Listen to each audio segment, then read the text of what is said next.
ભાવનગરના કિરણકુમાર જાની દ્વારા સ્વસ્થ ભારતના સંદેશને સંગીતના માધ્યમથી લોકો સુધી પહોંચાડવાનો અનોખો પ્રયાસ કરવામાં આવ્યો છે.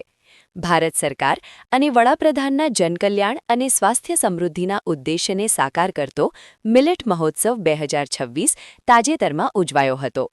આ અવસરે કિરણકુમાર જાની અને તેમની ટીમ દ્વારા ગુજરાત રાજ્યનું પ્રથમ મિલેટ મહોત્સવ ગીત લોન્ચ કરવામાં આવ્યું છે. આ ગીતનું અનાવરણ રાજ્યકક્ષાના મંત્રી પુરુષોત્તમ સોલંકીના વરદ હસ્તે ગાંધીનગરથી વર્ચ્યુઅલ માધ્યમ દ્વારા કરવામાં આવ્યું હતું.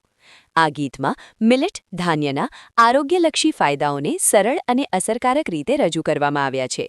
મેદસ્વીપણું ઘટાડવા, ડાયાબિટીસમાંથી રાહત મેળવવા તેમજ પોષક તત્વોથી ભરપૂર આહારમાં મિલેટનું મહત્વ શું છે તે વાતોને સંગીત અને અભિનય દ્વારા લોકોને સમજાવવામાં આવી છે.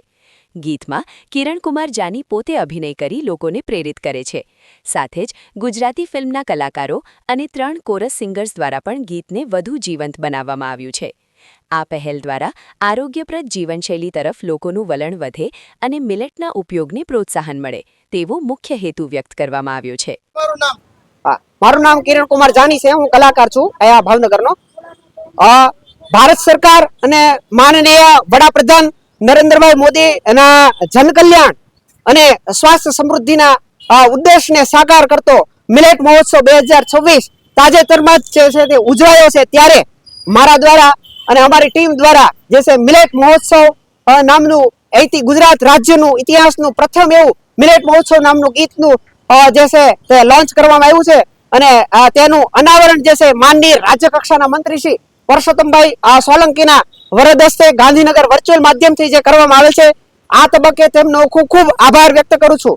અને આ મિલેટ જે છે તેનો ફાયદાઓ જે છે તે મેદસ્વીપણું ઘટાડવા માટે, ડાયાબિટીસની મુક્તિ માટે અને પોષક તત્વોને પામવા માટે તેવા ઘણા બધા ફાયદાઓ જે છે અનેક જેવા રોગોમાંથી જે મુક્તિ મળે તેવું મિલેટનું મહત્વ જે છે એ લોકો સુધી પહોંચે, સરળતાથી પહોંચે એવી રીતે ગીતની શૈલીમાં મારા દ્વારા એક્ટિંગ કરી અને તે રજૂ કરવામાં આવ્યું છે. અને આમાં ગુજરાતી ફિલ્મના આર્ટિસ્ટ દ્વારા પણ જે છે તે અભિનય કરવામાં આવેલો છે અને 3 કોરસ સિંગર દ્વારા પણ જે છે તેમાં સ્થાન આપવામાં આવ્યું છે.